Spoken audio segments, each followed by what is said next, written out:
people. It's so good to see everybody. As you come into the chat, put your B1, put your thumbs up. Let us know what city you're from. I see Jerry Early's from Los Angeles. Jerry Early is early, so it's good to see you, Jerry. And today we're going to talk about Black Wall Street. We're going to talk about a lot of this hidden history on Black Wall Street that our people should know about, that we're just now learning about. And we are turning to the teachers in the community who can actually tell us about it and give us the information that we need. So as you guys come in and hit the thumbs up button, I'd like to welcome our very special guest for today. His name is Cody Ransom. Cody's out of Tulsa, Oklahoma. And this brother is I don't know if he refers to himself as a Black Wall Street expert, but I feel like he's an expert. And he also runs the Liquid, is it called the Liquid Lounge? Is that right? Yeah. The Yeah. Black Wall Street Liquid Lounge, right? Yeah. Yeah.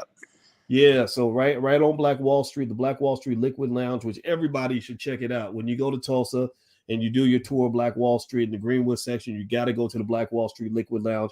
So I'd like to ask my brother, how you doing today, man? Man, I'm doing good. I'm doing good. How about yourself? I'm doing great, man. Absolutely wonderful. It's just so great to see you. And I'm going to say hi to some of the family that's just walked in. Shout out your city when you come in. I see Shocks 112, Deborah Evans, King Cooper, Cameron Kelly, Terry Cobb out of Atlanta. Good to see you. Byron Reeder, good to see you also. All right, so let's hop into the conversation, man. So just so y'all know, this brother Cody, he has agreed to come into the Black Business School and give us probably one of the most important history lessons that you'll ever get. I met Cody when I went to Black Wall Street and we did a tour. My brother wanted me to go on Cody's tour because he said it was so good. And I was just floored. I mean, I was floored because not just is the brother very knowledgeable about what he's talking about, but he also told me a lot of things about Black Wall Street that I didn't know, that I don't think most people know. And I'd like to ask you this question, man. So, Cody, how long have you been doing tours on Black Wall Street? I've been doing tours for about 3.5 years now. But I've been studying Greenwood probably a little bit over 25 years. So it's been a long time. Okay. And what are some of the reactions you've seen from people that have, when they get there and you tell them, let's start with the beginner. Let's talk about just folks that don't know nothing about what happened, the massacre. What are some of the typical responses you've seen from people when they get there and you do the tour and then they find out everything that happened to our people, what was taken, etc.? Yeah, the biggest reaction is really tears are the first thing you normally see. Just because we've heard about different Black towns being burned. It's just the method that was used in Greenwood was just so egregious. It's hard to really comprehend, what actually happened. But when you walk the streets, it does still have kind of a heavy feel to it when you're out there. So just knowing, like, how could I not have heard this? That's a comment I get a lot. We didn't learn anything about it, or that, I thought it was just this one street small race riot and that was it. So and then the biggest nugget that especially Black people never know is that Oklahoma was supposed to be the first all-Black state.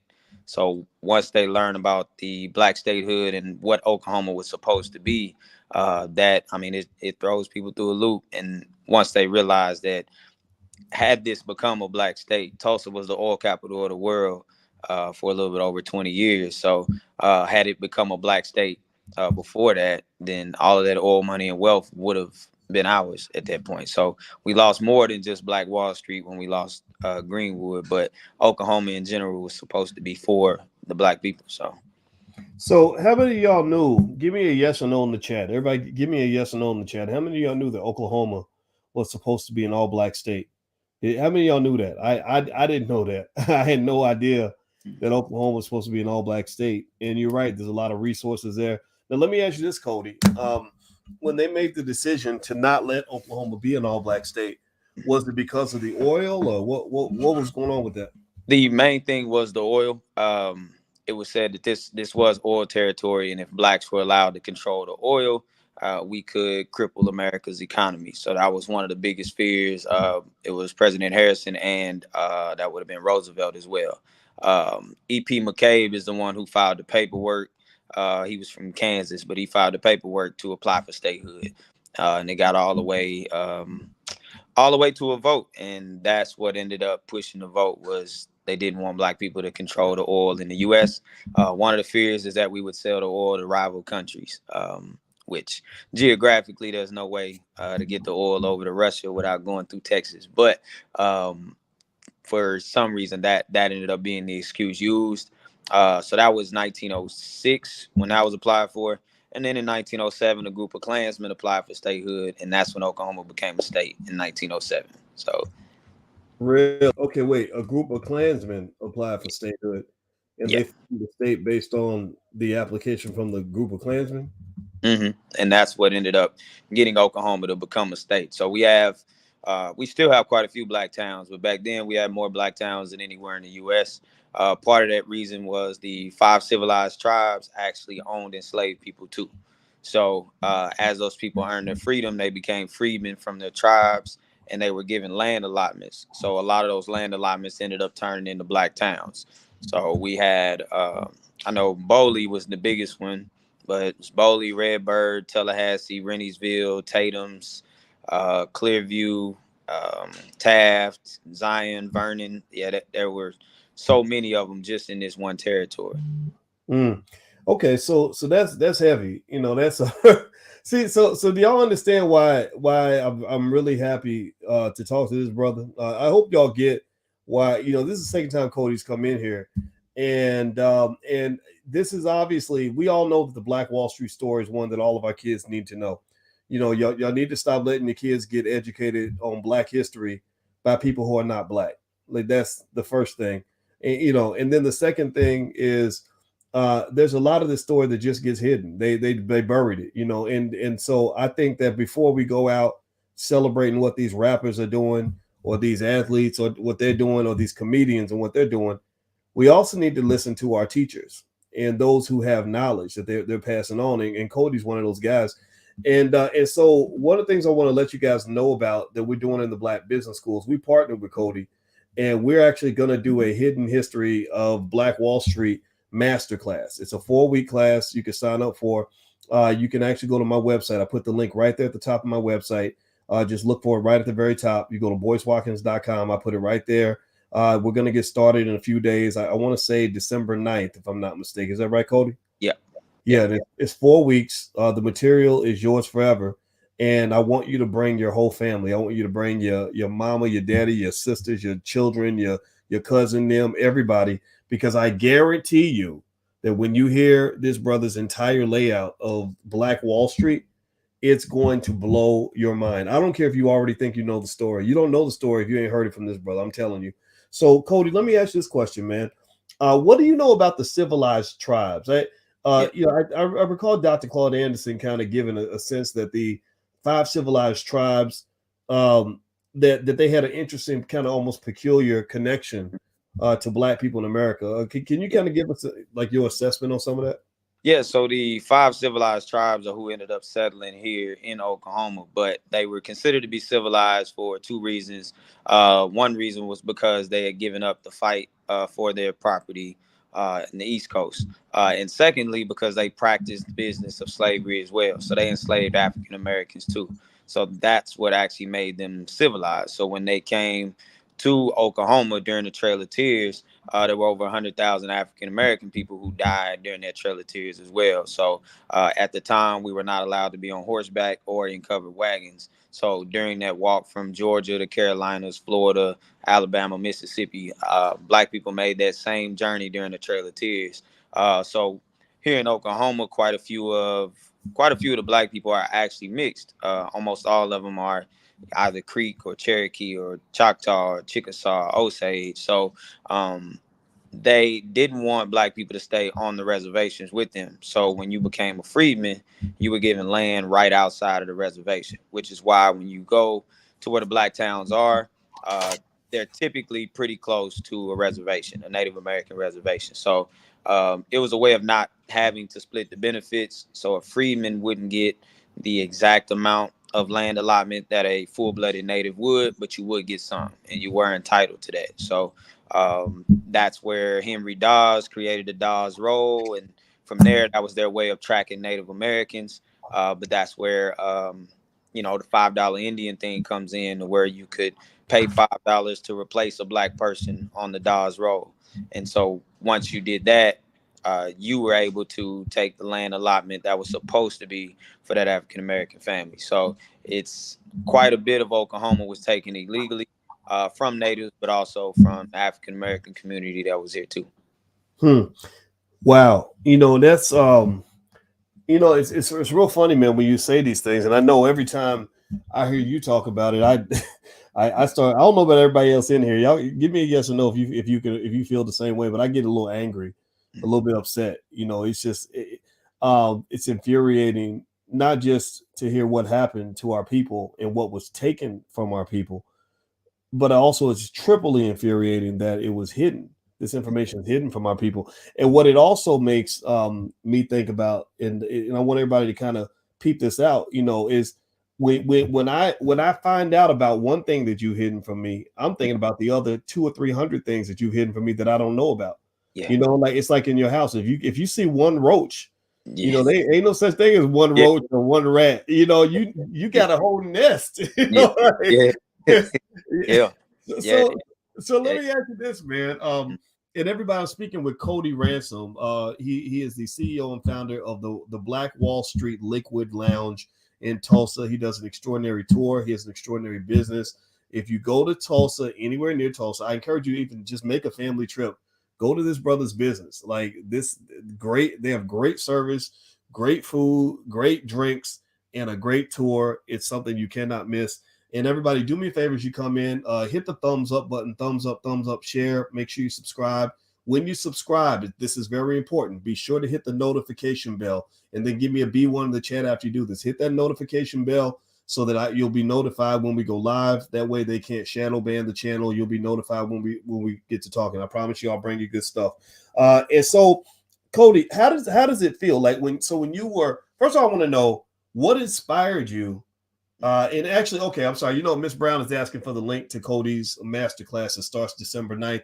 Yeah, he's going to do his Black Wall Street masterclass in the Black Business School. You can go to boycewatkins.com. Just go to boycewatkins.com and you can sign up for the masterclass. And then the Black Wall Street Liquid Lounge. I'll try to Google that and drop a link in the chat too for that. But Cody, so what drove you to just do all this research anyway? Like how did this even begin for you? It was kind of similar to what you're saying. Like I found out just one lie, and it just kind of snowballed from there. I grew up in Greenwood, so I still live about a mile and a half away. My grandmother used to get her hair done on Greenwood. She went to church at Vernon, which is the historic church in Greenwood. So I always knew that she looked sad a lot going down there. It was never just like really fun for her, but she couldn't stay away from Greenwood. So just finally, I ended up finding out these plaques that are in the ground. I saw one of them. It was the Dreamland Theater. It was the very first plaque I'd ever seen. So I'm asking my grandma, like, well, there's never been a theater on the north side of town. And she's like, well, yeah, it was one. It was there back in the early 1900s, and then it got burned, and then it got rebuilt. And so then I'm like, oh, okay. So then what happened? She's like, well, they built that highway and they tore it down. So that's when I started, okay, well, let me figure out what else got torn down. I watched a movie about Madam C.J. Walker, and then I happened to be on Greenwood again a couple of days later and saw a plaque that had Madam C.J. Walker's name on it. So she had a beauty parlor in Black Wall Street. So everything that I read about her in the movies never said that she had a beauty parlor in Greenwood. But there's one there, and it's on the monuments. It's a plaque for it. Mabel B. Little, which was one of the pioneers in Greenwood, she ran it, Madam C.J. Walker's Beauty Parlor. So from there, it just kind of snowballed into, okay, I'm going to find a few businesses, figure out what they were. When I was a little younger, I wanted to recreate a couple of them. But then I started to see how many businesses it actually was. And then that's when I ran into the number 197. My grandmother finally told me there were 197 different businesses burned in Greenwood. So that's when I knew that I couldn't recreate the businesses of Greenwood. It was too many, but that kind of sparked it from there. And then there's a monument in Greenwood that has a list of insurance claims that people filed. I saw my grandmother's maiden name on it, so I asked her about that. And that's when she just casually was like, well, yeah, my uncle had a grocery store down there.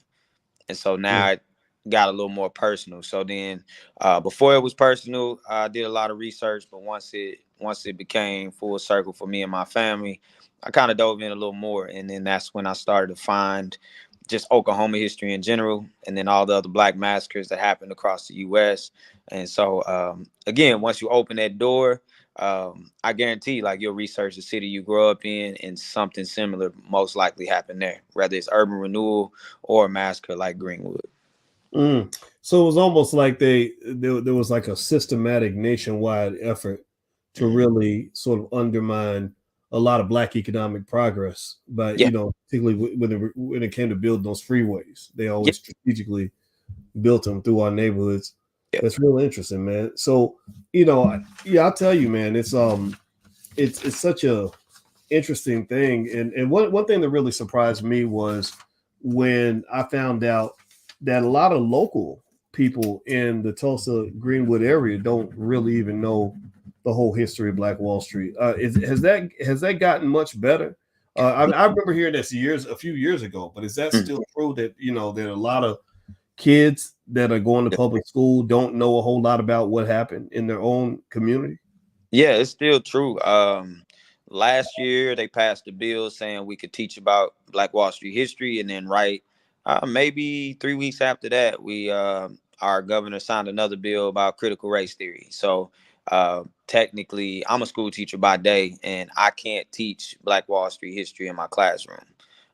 If I do, I have to say Group A and Group B, and I cannot say what Group A or what Group B looks like. So it has to be completely subjective. The only way I could do it is if I knew. So Dr. A.C. Jackson was a prominent doctor here that was killed during the massacre. So I can mention Dr. A.C. Jackson's murder, but I can't say who did what, because I don't know the name of the person who did it, and I don't have. There's no court documents or anything to say that this person killed this person. I can say that he died and he was killed by a citizen of Tulsa. I just can't say what that person looks like. And if I do, as a school teacher, you lose your license to teach. You can be sued civilly, and your school can lose some accreditation. So it's a very big deal here. So right after we were approved to talk about it, that was put in place to where we couldn't. So even we can talk about the Holocaust in full detail, but you cannot talk about Greenwood's history at all. Hmm.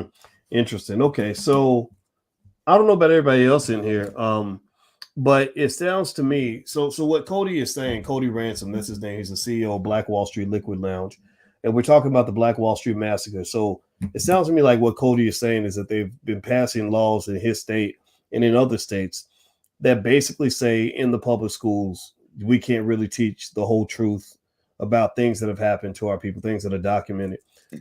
I don't know about y'all, but give me a yes or no in the chat if you agree that means we need to really focus our energy on educating ourselves and educating each other. Give me a yes in the chat if you agree that this is what is required right now, that we absolutely must commit ourselves to educating ourselves and educating each other. Give me a yes in the chat if you understand that, if you agree. Also, give me a yes if that is what you're going to do. I need y'all to do this. See, I need y'all to understand you don't really need a public school system to teach you Black history. There's Black history all over the place. There's brilliant people like Cody and others out here that have all kinds of knowledge right there for you.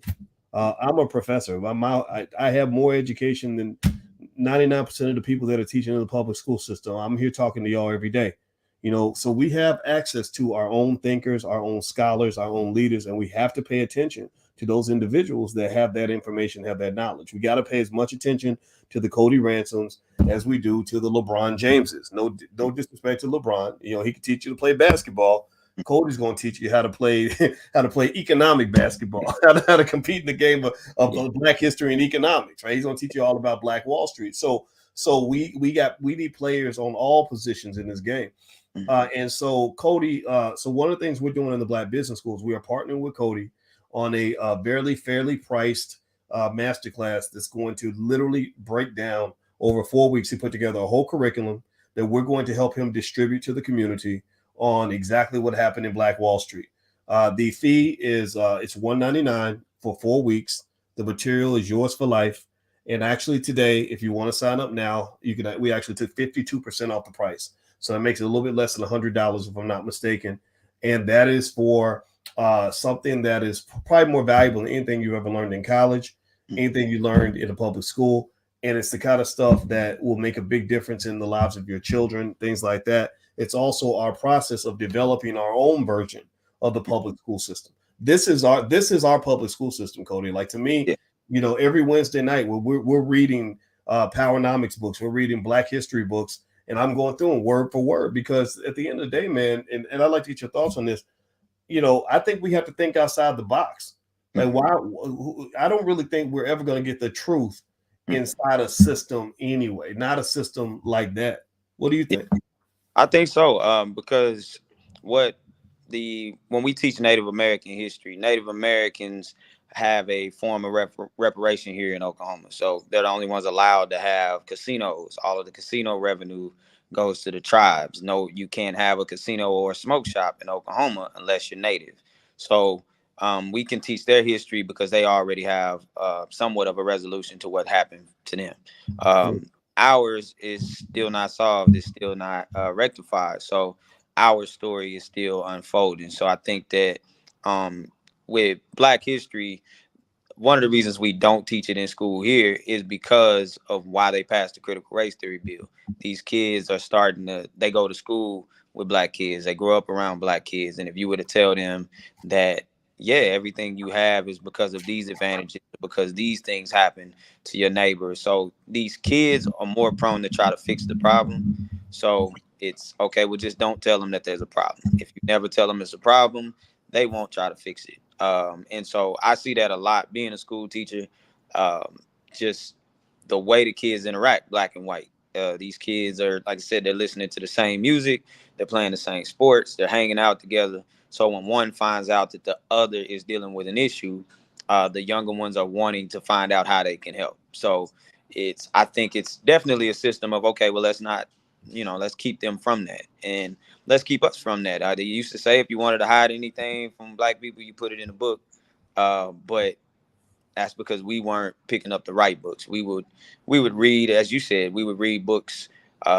Zane novels is something a lot of people read. Like, we'll read fictional novels all the time, but when it comes to nonfiction and history, this stuff reads as if it's fiction. When you learn Greenwood's history, it sounds like a movie. It sounds like something that's unbelievable, but it's true. And to know that, places like Lake Lanier right outside Atlanta, that was a Black town too. And it's got a whole story attached to it, Oscarville, Georgia. So if you wanted to learn, and it's some sort of entertainment because you're reading it and it's unfolding like a movie. So I think that yeah, we owe ourselves that, and that's one of the things that part of my family is African, and that's one thing that my African side always stressed was you'll never be able to tell them you don't know history. There's other things that you may not know, but the history is there. You just have to go find it. And once you do, like you said, if you find a piece of it, you're going to want to try to figure out the whole thing and put the whole puzzle together. And I think that, I enjoy doing my part of it, and then meeting people from out of town, and then them telling me about their neighborhoods and their cities. And so now it's more that I could gotta go research. And especially here in the Midwest, a lot of these people are connected. The people who founded Tulsa were Klansmen. Tate Brady was in East St. Louis in 1917. So 1917 is when the Red Summer starts in East St. Louis. So I haven't been able to find anything that says he participated, but he happened to be there at that time. And then he happened to be the person who lent his planes to the mob to bomb Greenwood. So finding these ties, it's like I haven't been able to definitively prove that he was participating in East St. Louis, but it's enough to find that he was there. And so we watch enough Criminal Minds and Law and Order, we could try to solve all these crimes. It's the same thing, man. We have so many different things that have happened to us. It's something one of the elders in Greenwood told me. He used to always say that, we know Emmett Till's name, but you can't mention the people who killed him. Most people don't know the names of the men who killed him. So those people got to live a peaceful life because no one knew who they were. Versus we will talk about we talk about the victim. So instead of talking about the whole thing in its totality, that's what happened to Greenwood. We don't know the name of one white individual who helped burn or kill people. We just know that it was white people. We can't name one person, and it's because we never passed down those names as well as the story. So Wow, man, that's heavy. You got me googling, man. That just so y'all know, for the record, the men who killed Emmett Till. Do you happen to know off the top of your head, Cody? it was Bryant. I can't remember the other one. Roy Bryant Yeah, and J.W. Millam. that's the one I always forget. J.W. Miller. Yep, Yep. Roy Bryant and J.W. Millam. All right, so Roy Bryant and J.W. Millam. Millam. So type Bryant and Millam in the chat. Bryant, just like Kobe Bryant. Yeah. And Millam, Millam. We need to make them super famous because you are right. You got me thinking. I was like, wow, that's so deep. We never, nobody talks about who killed Emmett Till. Yeah. We only talk about Emmett. That's wow. That's heavy, man. So, by the way, I'm speaking with Cody Ransom. Cody Ransom is the CEO and founder of the Black Wall Street Liquid Lounge in Tulsa, Oklahoma. Cody is joining us in the Black Business School for a Black Wall Street Masterclass that starts on December 9th. It's 4 weeks where he's going to basically break down all these things you did not know about Black Wall Street. When I tell you all that it's not sort of something that you would find anywhere else, I mean that. I knew a lot about Black Wall Street when I met Cody. He told me a lot of things I did not know. And I think you need to know the whole story. And I also encourage you to bring your kids, bring your family. If you'd like to join, you can go to boycewatkins.com. I think they put up a coupon code so you can actually get half off or about 52% off since it's Cyber Monday and everything else. And that's the next offering that we have in the Black Business School. So feel free to go to my website. It's right there and you can sign up. And I hope you'll join us because as y'all can see, this brother's the truth. Now, I want to ask you one last question, Cody, before we get on out of here. What would you say if you just right off the top of the dome had like one like major thing about Black Wall Street that people don't know? Like I'll give you a second to think about it. What would you say would be kind of like the first thing that comes to mind? Most people don't know that Black Wall Street was in the Green Book for the traveling Negro motorists. Really? Yeah, it was in there all the way up until 1967. So really, 30. So that's the rebuild of Greenwood. So most people think Black Wall Street was burned in 1921, and that's when it stopped. It actually ran until 1969. So Greenwood was in that book until about 1965, I believe. So that's the part that most people don't know. Or Madam C.J. Walker having a beauty parlor there.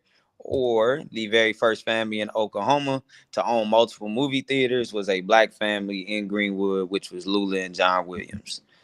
Wow. How cool is that? That I don't know about y'all, but that gives me pride. I mean, I know it's a tragic story, but it's great when you get to hear, really strong reflections of black communities and black economics and black people just, being successful and proud, even though it ended in tragedy. Some injustices occurred, but it does really put a new twist on history that goes beyond just saying, okay, black people, we were these broken, downtrodden ex-slaves, until white folks decided to let us, go to their schools and live in their neighborhoods. I don't want to hear all that, man. I want to hear, and I think the community's hungry for that. I think the community is saying, okay, there's got to be more to us than somehow just saying we were just all blessed with integration. Yeah. You can think what you want about integration, but to me, that's not the ultimate blessing because these other people, they're not my guides. So you accepting me does not mean that was the greatest thing I've ever accomplished. That we've accomplished as a people.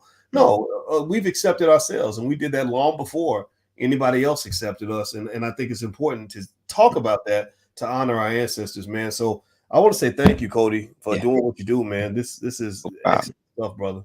Yeah, no problem. And also, I know with the business class, the way it works too, if you do get it, if you ever come to Tulsa, Oklahoma, I give you a free tour. So it's part of it.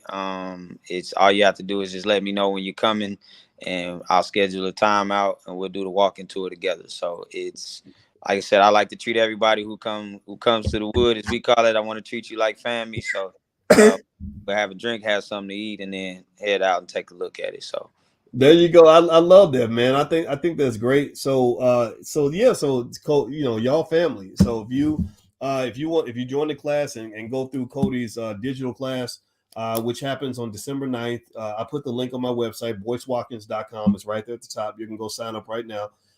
Cody has said it. I didn't even know he was going to say this, but you go up there, he'll give you the free walk-in tour. And I'm telling you all, I'm giving you like a complete unconditional endorsement and letting y'all know it'll blow your mind. And if it doesn't, there's no way it won't. Like it was that good. And so and I wouldn't say that if I hadn't experienced that myself. So thanks a lot, Cody, man. It was great to see you again, brother. You too, brother. Appreciate it. Absolutely. All right, everybody, please have a good night. And it was great talking to y'all. And I'm gonna check back in with y'all a little bit later. And don't forget, the class starts December 9th, and it is called The Hidden History of Black Wall Street. And it's 4 weeks. All the material is yours for life. There's a 52% discount for the next 24 hours. You can bring your whole family. I encourage you to do that because we are the educational system in our community. We control the education of our people. We decide what culture is going to be taught, not the public schools. Okay, so throw that out the window. Stop worshiping them folks. You can do it on your own. We getting it done now. So God bless you, everybody. Have a good night, and we'll see you soon. Take care now.